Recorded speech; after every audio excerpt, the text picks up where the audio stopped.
مولا رضا علیہ الصلوۃ والسلام کی نگاہ میں سب سے افضل انسان کون ہے؟ انہیں سب سے زیادہ بہترین شخص کون لگتا ہے جس سے وہ دوست رکھتے ہوں، وہ پسند کرتے ہوں کہ ان کے چاہنے والے ایسے ہوں، ان کے ماننے والے ایسے ہوں؟ وہ کون ہے؟ ہم شروع کرتے ہیں بات جناب بزنتی سے کہ جو امام رضا علیہ الصلوۃ والسلام کے صحابی ہیں، ان کے چاہنے والے ہیں، ان کے شاگرد ہیں، بلکہ جناب احمد ابن محمد ابن یحییٰ بزنتی، انہوں نے 7ویں امام کا زمانہ بھی دیکھا ہے، 8ویں امام کا زمانہ بھی دیکھا ہے، 9ویں امام کا زمانہ بھی دیکھا ہے، اور سبھی سے روایتیں نقل کیے. بہت بڑے عالم دین، بہت بڑے صحابی ہیں جناب بزنتی. حتیٰ جو ایک خاص اصطلاح استعمال ہوتی ہے اصحاب اجماع، یعنی اگر انہوں نے کوئی بات کہہ دی تو سبھی اس بات کو قبول کرتے ہیں کہ یہ امام ہی سے منقول ہوگی. ان افراد کے اندر بھی جناب بزنتی کا نام شامل ہے. کہتے ہیں کہ جو امام کے اتنے چاہنے والے تھے انہی کی زبانی ہم سن رہے ہیں. کہتے ہیں کہ ایک دن مجھے امام رضا نے اپنے گھر دعوت پر بلایا. خود مولا رضا نے سواری بھیجی، میں اس سواری پر سوار ہوا اور مولا کی خدمت میں حاضر ہوا. جب مولا کی خدمت پہنچا تو کئی سارے اصحاب ان کے موجود تھے، جل قدر اصحاب تھے. ایک ایک کر کے یہ سارے صحابی جانے لگے، یہاں تک کہ میں تنہا رہ گیا اور رات کا ایک پہر داخل ہو گیا، یعنی کافی رات ہو چکی تھی. مولا رضا علیہ الصلوۃ والسلام سے میں نے اجازت طلب کی کہ میں بھی اپنے گھر کی طرف روانہ ہو جاؤں. امام رضا نے فرمایا کہ اگر تم یہ مناسب سمجھو کہ ہمارے گھر پر ہی تم قیام کرنا چاہو تو قیام کر سکتے ہو. کہتا ہے کہ ابن رسول اللہ کے واقع میں آپ کے پاس قیام کر سکتا ہوں، آپ کے پاس رہ سکتا ہوں. امام رضا نے کہا کوئی بات نہیں، رات کا وقت ہو چکا ہے، تم آ کر ہمارے گھر میں رک جاؤ. لہذا ایک کنیز کو مولا رضا نے حکم دیا کہ ان کے لیے بستر تیار کیا جائے، ان کے لیے چادر تیار کی جائے اور ان کے لیے سونے کے انتظامات کیے جائیں. لیکن خاص جو جملہ تھا مولا رضا کا وہ یہ تھا کہ ان کے لیے وہ بستر بچھایا جائے جو میرا بستر ہے، انہیں وہ چادر اوڑھنے کے لیے دی جائے جو میری چادر ہے، اور وہ حجرہ گویا دیا جائے کہ جو میرا حجرہ ہے. جناب بزنتی ہواؤں میں پرواز کرنے لگے کہ کیا میرا مقام ہے کہ مولا رضا نے اپنی چیزیں میرے حوالے کی ہیں. گویا میرا مقام تو جناب سلمان کی طرح ہوگا، میرا مقام تو جناب میثم تمار اور مالک کشتر کی طرح ہوگا، اور میں تو بہت زیادہ قریب ہوں اس کا مطلب مولا رضا سے. مجھے تو اندازہ نہیں تھا کہ مولا رضا مجھے اتنے چاہتے ہیں. یہ اپنے ذہن میں فکر لے کر ابھی گیا تھا حجرے میں آرام کرنے کے لیے کہ امام رضا تشریف لائے. اور یہاں پر ایک خاص نقطہ ہے، امام رضا آئے اور امام رضا نے کہا اے بزنتی احتیاط کرو اپنے خیالات کے اندر، کیونکہ صعصع ابن سوحان کے پاس بھی مولا علی علیہ الصلوۃ والسلام تشریف لے گئے تھے، اور وہ بھی یہ سمجھنے لگا تھا کہ مولا تو صرف میری عیادت کو آئے ہیں، میری تیمارداری کو آئے ہیں. کیونکہ مولا رضا جب وہ بیمار ہوئے تھے اس وقت مولا امام علی علیہ الصلوۃ والسلام جب وہ بیمار ہوئے تھے تو گئے تھے عیادت کرنے کے لیے. تو صعصع بن سوحان بھی اپنے آپ کو بہت بڑا شخص سمجھنے لگے. تو امام رضا نے کہا یاد رکھو کہیں وہی خیالات تمہارے ذہن میں نہ آ جائیں، یعنی تم بھی کہیں فخر اور غرور میں مبتلا نہ ہو جاؤ کہ تمہارے جیسا کون ہو سکتا ہے، تمہارا مقام تو بہت بلند ہے. اور دیکھیں یہ ابھی دینی مقام کی بات ہو رہی ہے، لیکن دینی مقام کے اندر بھی انسان کو احتیاط کرنے کی ضرورت ہے. یعنی مولا رضا نے فرمایا ہے کہ اگر کوئی بہت زیادہ عبادتیں کرنے والا ہو، بہت زیادہ مولا رضا کے حرم میں جانے والا ہو، مولا حسین کی بارگاہ میں جانے والا ہو، حج زیارات کرنے والا ہو، تو یہ نہ سمجھے کہ مجھ جیسا کون ہوگا. کیونکہ کچھ لوگ ایسے ہوتے ہیں جب بار بار امام بارگاہ میں آتے ہیں، بار بار مسجدوں کے اندر آتے ہیں، دوسروں کو دیکھ کر یہ کہتے ہیں کہ ان کے اوپر تو بڑا سخت عذاب آنے والا ہے قیامت کے میدان میں، ان کو لیے تو پکی جہنم ہے، انشاءاللہ ہمارا معاملہ ٹھیک ہوگا. اور ساتھ یہ بھی خیال ہوتا ہے کہ ہم تو شاید مولا ہی کے جوار میں ہوں گے اور مولا ہی کے قریب میں ہوں گے، ہمسائے میں ہوں گے. مولا رضا نے فرمایا یہ خیال نہ آئے ذہن میں، کیونکہ جہاں انسان کے ذہن میں خیال آیا کہ مجھ سے بہتر اور کون ہو سکتا ہے، میں تو بہت افضل ہو گیا ہوں، میرے برابر ہی کا کون ہوگا، وہیں سے انسان کا زوال شروع ہو جاتا ہے، وہیں سے انسان اپنے آپ کو لوز کر جاتا ہے. اور یہ کام وہ ہے کہ جو تاریخ میں کئی مرتبہ ہوا ہے. خود شیطان جو شیطان بنا ہے وہ کیوں بنا ہے؟ کیا وہ کوئی بہت بڑا گنہگار تھا؟ کیا بہت معصیت کرتا تھا؟ کیا گالم گلوچ بکتا تھا، جھوٹ بولتا تھا، تہمتیں لگاتا تھا؟ کیا کرتا تھا؟ عابد اور زاہد تھا، متقی پرہیزگار تھا، جس کے بارے میں مولا علی علیہ السلام فرماتے ہیں کہ کم از کم اس سے دنیا بننے سے پہلے 6000 سال عبادت کی ہے، جس کے بارے میں نہیں معلوم۔ البتہ یہ نہیں معلوم کا مطلب یہ ہے کہ لوگوں کو نہیں معلوم اور لوگوں کو بتانا نہیں چاہتے اس موقع پر کہ وہ زمین کے 6000 سال تھے یا آسمان کے 6000 سال تھے۔ اتنی عبادتیں کرنے والا، اتنی نمازیں پڑھنے والا، لیکن کیا ہوا؟ کہنے لگا کہ میں آدم سے افضل ہوں، میرے برابری کا کون ہے؟ لیکن جیسے ہی یہ خیال ذہن کے اندر آیا، یہ خیال دل کے اندر آیا کہ مجھ جیسا کون ہو سکتا ہے، فوراً سے زوال شروع ہو گیا۔ جب پروردگار نے حکم دیا کہ تجھے سجدہ کرنا ہے آدم کو، تجھے جھک جانا ہے آدم کے سامنے، جھکنے کے لیے تیار نہیں ہوا، جبکہ پروردگار حکم دے رہا ہے۔ اور پھر بلعم باور کا واقعہ ہے، برسیس عابد کا واقعہ ہے، یہ سارے بڑے نمازی متقی پرہیزگار لوگ تھے۔ تو انسان احتیاط کرے اس چیز کے اندر کہ کہیں اپنے آپ کو بہت بڑا نہ سمجھنے لگے۔ عارف سرکار حضرت امام علی رضا علیہ السلام ہی کی بارگاہ میں اللہم صلی علی محمد وعلی محمد وعجل فرجہم، ایک شخص آتا ہے اور دیکھیں اب امام رضا سے بھی یہی بات کہہ رہا ہے کہ جو وہ بزنتی اپنے وہم و خیال میں سمجھنے لگا تھا کہ میں بہت بڑا شخص ہوں۔ ہوتے کچھ لوگ، ہمارے تو کوئی اوقات نہیں ہے، لیکن لوگ آ کر انسان کو اتنا بڑا بنا دیتے ہیں کہ انسان سمجھنے لگتا ہے کہ مجھ جیسا کون ہوگا۔ یہ خاص طور پر وہ افراد کے جو دین کے کام کرنے سے وابستہ ہیں، ممبری ہیں، وہ جو محراب پر ہوتے ہیں، ہاتھ چومے جاتے ہیں، انہیں بوسے دیے جاتے ہیں، وہ بڑے اس مرض کے اندر مبتلا ہو سکتے ہیں کہ مجھ جیسا کون ہو سکتا ہے۔ کیا معلوم کہ ہمارے پیچھے جو اتنے نماز پڑھنے والے ہیں ان میں سے اکثریت کی نماز ہم سے بہتر ہو، کتنے جو محفلوں میں مجلسوں میں آنے والے ہیں وہ ہم سے لاکھ درجہ افضل ہو۔ انسان کسی کے بارے میں فیصلہ نہیں کر سکتا، کسی کو جج کرنے کا اختیار نہیں ہے۔ تو مولا رضا کی خدمت میں ایک شخص آیا اور کہنے لگا کہ اے امام رضا، آپ سے زیادہ افضل کون ہوگا؟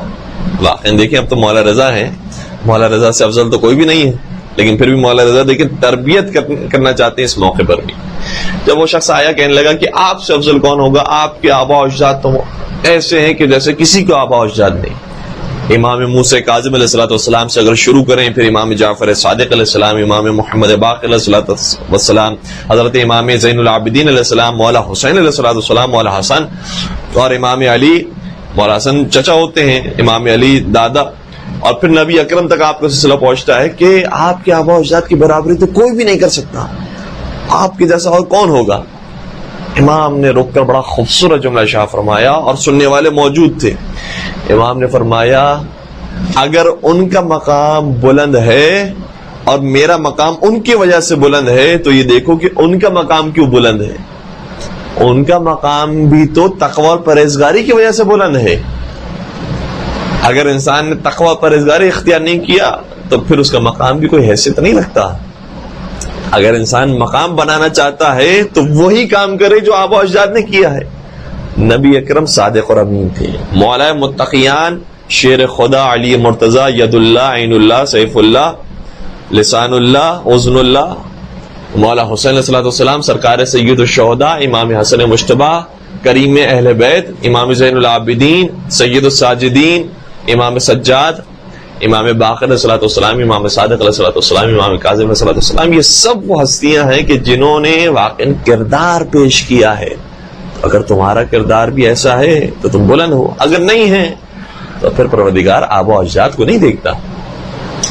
جب امام رضا علیہ السلام نے اس انداز سے جملہ شاہ فرمایا تو ایک اور شخص کھڑا ہو گیا، کہنے لگا واللہ، خدا کی قسم آپ سے بہتر تو کوئی اور شخص ہو نہیں سکتا۔ کیا بات کہی آپ نے، اس سے زیادہ خوبصورت اور کوئی بات نہیں ہو سکتی۔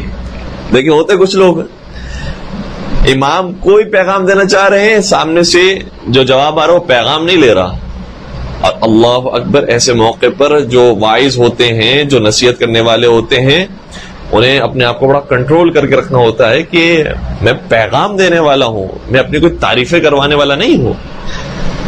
تو دوسرا شخص کھڑا ہو گیا، کہنے لگا کہ واقعی آپ سے بہتر تو کوئی شخص ہو نہیں سکتا، خدا کی قسم آپ افضل انسان ہیں اور آپ افضل مخلوق ہیں۔ امام رضا علیہ السلام نے دوسری بات کہی، فرمانے لگے کہ اگر میرا تقوی سب سے افضل ہے تو پھر تو میں سبھی سے افضل ہوں، لیکن اگر تقوی میں کوئی مجھ سے زیادہ بہتر ہے تو پھر وہ افضل ہے پروردگار کے نزدیک. انسان کو یہ حق نہیں کہ اپنے آپ کو یہ سمجھ کر کہ میرا تقوی، میری پرہیزگاری، میری نماز سب سے زیادہ ہے، چند افراد کے اندر دیکھ کر یہ فیصلہ کر لے کہ وہ سب سے زیادہ بلند ہے. اور وہ بھی نہیں معلوم کہ جو چند افراد ہیں ان کی زندگی کیا ہے، ان کے اندر کے خیالات کیا ہیں، باطن کیا ہے، ان کی روح کیا ہے، ان کا دل کیا ہے. ظاہر کو دیکھ کر ہم یہ سب کے بارے میں کہیں کہ نہیں ہماری نمازیں سب سے زیادہ افضل ہیں، تو کیا پروردگار قیامت کے میدان میں نمازوں کو تولنے والا ہے کہ اس نے 100 کلو نمازیں پڑھی تھی، اس نے 10 کلو نمازیں پڑھی؟ پروردگار کے نزدیک معیار کیا ہے؟ تبارک الذی بیدہ الخیر وہو علی کل شیء قدیر الذی خلق الموت والحیاۃ لیبلوکم احسن عملا. تم میں سے بہترین عمل کرنے والا کون ہے؟ نہیں فرمایا اکثر عملا، تم میں سے زیادہ عمل کرنے والا کون ہے. اس کا مطلب یہ ہوا کہ وہاں پر نمازوں کو تولا نہیں جائے گا، روزوں کو تولا نہیں جائے گا، وہاں دیکھا جائے گا کہ کون بیسٹ نماز پڑھنے والا ہے، بیسٹ بندگی کرنے والا ہے، وہاں یہ دیکھا جائے گا. تو مولا رضا علیہ الصلوۃ والسلام کی جب دوبارہ سے تعریف کی تو مولا رضا نے فرمایا کہ اگر کوئی مجھ سے زیادہ تقوی کے اندر ہے تو وہ زیادہ افضل ہے. اور پھر یہ جملہ شاہ فرمایا کہ یہ آیت ابھی تک منسوخ نہیں ہوئی ہے اور باقی ہے اور تا قیامت باقی رہے گی، کہ پروردگار نے فرمایا ہے کہ یا ایھا الناس انا خلقناکم من ذکر و انثی وجعلناکم شعوبا وقبائل لتعارفوا ان اکرمکم عند اللہ اتقاکم. کہ اے انسانوں، ہم نے تمہیں ایک مرد اور ایک عورت سے پیدا کیا اور تمہیں پھر مختلف قبیلوں کے اندر، مختلف ٹرائبس کے اندر، مختلف کنٹریز کے اندر، مختلف سٹیز کے اندر، مختلف قوموں کے اندر تقسیم کر دیا.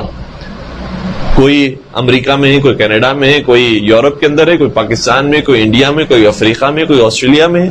تو اس کا کیا مطلب ہے کہ جو فلاں جگہ پر ہے وہ بہت افضل ہے، جو فلاں جگہ پر ہے وہ افضل نہیں ہے، وہ سلمز ہے، خدا نخواستہ؟ کیا مطلب ہے؟ یہ دنیا والوں کی اصطلاحات ہیں. پروردگار کے نزدیک صرف ایک معیار ہے. یہ ساری چیزیں خدا نے رکھی تھی کس لیے؟ ایک دوسرے کی آئیڈینٹیفیکیشن کے لیے، شناخت کے لیے، پہچان کے لیے. لیکن جو اصل معیار ہے خدا کے نزدیک وہ صرف ایک ہے، ان اکرمکم عند اللہ اتقاکم. خدا کے نزدیک وہی سب سے زیادہ افضل ہے جو ہم میں سے سب سے زیادہ متقی ہوگا. تو اگر انسان متقی ہے تو خدا کے نزدیک افضل ہے. اور اپنے آپ کو انسان کبھی بھی اس غرور میں اور غلط اور خام خیالی مبتلا نہ کرے کہ میں نے تو اتنے کام کیے خدا کے لیے، میں نے تو اتنے کام کیے خدا کے لیے، تو میرا تو مقام بہت زیادہ بلند ہوگا اور لوگ میری تعریفیں بھی کرنے والے ہیں. تو یہ کام خدا کے لیے کیے تھے یا کسی اور چیز کی لالچ میں کیے تھے؟ اگر خدا کے لیے کہے تھے تو خدا تو جانتا ہے، کچھ کہنے کی ضرورت نہیں ہے. انسان کے دلوں کے حال سے واقف ہے پروردگار. بہت احتیاط کرنے کی ضرورت ہے. انسان اپنے آپ کو کبھی بھی کسی سے برتر نہ سمجھے. خصوصیت کے ساتھ جو ریسزم کی لہر آئی ہے، خدا اس لہر کو بچائے اور لوگوں کو عقل و فہم عطا فرمائے کہ کسی گورے کو کالے پر فوقیت نہیں، کسی امریکن کو افریقن کے اوپر کوئی فوقیت نہیں، کسی عربی کو کوئی اجمی پر فوقیت نہیں ہے، کسی کو کسی کے اوپر کوئی فوقیت نہیں. جب امام رضا علیہ الصلوۃ والسلام جو واقعاً حق رکھتے تھے برتری کا، وہ یہ جملہ شاہ فرمائے تو اس کا مطلب واقعاً کسی کو کوئی برتری نہیں ہے، صرف معیار تقوی الہی ہے. تقوی الہی کا کیا مطلب ہے؟ کہ انسان کے دل میں خوف ہو پروردگار کا، بندگی کا جذبہ ہو، پروردگار کی فرما برداری کا شوق اور محبت ہو. انسان خدا کا ہو جائے، یہ اس کو سب سے زیادہ بلند بنا دیتا. بس ایک چھوٹے سے واقعے کو بیان کر کے زحمت کو میں تمام کر دوں گا کہ امام رضا ایک مرتبہ، پرانا زمانہ ہے، حمام میں داخل ہوئے. حمام پرانے زمانے میں بہت سارے شاورز لگے ہوا کرتے تھے اور وہاں گرم پانی آیا کرتا تھا، کیونکہ آج کل کے دور کے اندر جس طریقے سے گھروں کے اندر گرم پانی آ جاتا ہے، ہر گھر کے اندر واش رومس موجود ہیں، باتھ رومس موجود ہیں، اس زمانے میں نہیں ہوا کرتے تھے. ایک خاص جگہ جانا پڑتا تھا جہاں پر پانی گرم ملتا تھا، بہترین نظام ہوتا تھا بہترین نہانے کا اور مساج کا. تو مولا رضا علیہ الصلوۃ والسلام جب وہاں داخل ہوئے حمام میں، تو ایک شخص نہیں جانتا تھا مولا رضا کو، وہ نہا رہا تھا. تو بیک سائڈ پر، پیٹھ پر برش کرنے کے لیے کسی کی ہیلپ کی ضرورت ہوتی تھی. اس نے دیکھا ایک شخص کو, امام رضا کو دیکھا, نہیں جانتا تھا, کہا کہ میری ہیلپ کر دو گے کہ میں پیچھے میری مساج کر دو اور برش کر دو تاکہ میں صاف ستھرا ہو جاؤں. امام رضا علیہ الصلوۃ والسلام نے نہیں فرمایا تم جانتے ہو میں کون ہوں, میں علی و زہرا کا بیٹا ہوں. تم جانتے ہو میں کون ہوں, میرے دادا امام جعفر صادق علیہ الصلوۃ والسلام. نہیں فرمایا. ہاتھوں میں برش لیا اور اس کی پیٹھ کو گھسنا شروع کیا, صفائی شروع کی. اتنے میں ایک اور شخص آیا, اسے دیکھ لیا کہ مولا رضا کو اس نے کام دے دیا ہے. اللہ اکبر, اتنی بڑی زیادتی. سادات ایک عام سید ہو تو اس کو ایک عام انسان نہیں دیتا, یہ تو مولا رضا ہے, امام رضا علیہ الصلوۃ والسلام. کہنے لگا کہ تم جانتے ہو اس شخص کو کون ہے جس کو تم نے دے دیا ہے کام؟ یہ ولی عہد ہے, یہ امام رضا ہے. ڈر گیا وہ, کہنے لگا کہ مجھ سے غلطی ہوگی, میں نہیں پہچانتا تھا آپ کو. امام رضا نے کہا کوئی بات نہیں, کام تو پورا ہونے دو, مکمل ہونے دو, میں صحیح طریقے سے تمہاری صفائی کر دوں. کہا نہیں, میں آپ کو اب مزید زحمت نہیں دے سکتا. امام رضا نے کہا کہ یہی سمجھو کہ جیسے تم مجھے نہیں جانتے تھے اور میں تمہاری پوری مدد کر کے, پوری خدمت کر کے یہاں سے اٹھوں گا. اللہ اکبر, کیا ہمارا دین ہے, کیا ہمارے واقعی لیجنڈز اور آئیکنز ہیں. اور کبھی کبھار افسوس ہوتا ہے کہ ہم انہی کی محفلوں کو, مجلسوں کو برپا کرتے ہیں اور اتنی چھوٹی چھوٹی باتوں پہ جھگڑا کرتے ہیں کہ کسی نے کہہ دیا کہ چائے لے کر آ جاؤ, کسی نے پانی لے کر آنے کا کہہ دیا, کسی نے ٹیشو لانے کا کہہ دیا, اور کوئی چیز ہمیں یہاں سے وہاں اٹھا کر رکھنی ہو تو ہم نہیں رکھیں گے. کوئی آئے گا خادم اور وہ یہ کام کرے گا, جس کا یہ کام ہے وہ آ کر یہ کام کرے گا. میں گاڑی کے اندر بیٹھوں گا اور اے سی والی گاڑی ہوگی اور میرے لیے جو ہے وہ سارے امکانات ہوں گے اور میرے لیے سارے بہترین انتظامات ہوں گے. تو مولا رضا علیہ الصلوۃ والسلام سے تو بڑھ کر کوئی بھی نہیں ہے. دنیاوی اعتبار سے بھی دیکھا جائے تو وہ ولی عہد اور شہزادے تھے, دینی اعتبار سے دیکھا جائے تو امام تھے, حجت خدا تھے. لیکن جو چھوٹے چھوٹے دوسروں کے کام ہیں وہ کرنے کا بار بار مولا رضا علیہ الصلوۃ والسلام نے حکم دیا ہے. بہت ساری اور خوبصورت باتیں تھیں لیکن ہمارا وقت مکمل ہوا. پروردگار سے دعا کرتے ہیں کہ پروردگار جو واقعی سیرت امام رضا علیہ الصلوۃ والسلام ہے اس پر ہم سب کو عمل پیرا ہونے کی توفیق عطا فرمائے. ہمارے اندر جو کبھی کبھار غرور, تکبر, حسد, عجب پیدا ہو جاتا ہے, پروردگار ان تمام بیماریوں سے ہم سب کو دور فرمائے. نفاق کی اور کفر اور شرک کی بیماریوں سے ہمیں نجات عطا فرمائے اور تمام عالم انسانیت کو کورونا وائرس سے نجات عطا فرمائے. جو مریض ہیں, بیمار ہیں, انہیں شفائے کاملہ اور عاجلہ عطا فرمائے. حضرت مولا رضا علیہ الصلوۃ والسلام کے صدقے میں جو بے روزگار ہیں, رزق کی پریشانی میں مبتلا ہیں, بالخصوص اس طرح کی صورتحال کے اندر پروردگار اسے رزق حلال اور طیب عطا فرما اور ان کے رزق میں وسعت و کثرت عطا فرما. اور پروردگار جہاں جہاں شیعہ حیدر قرار آباد ان تمام کی جان, مال, عزت و آبرو کی حفاظت فرما.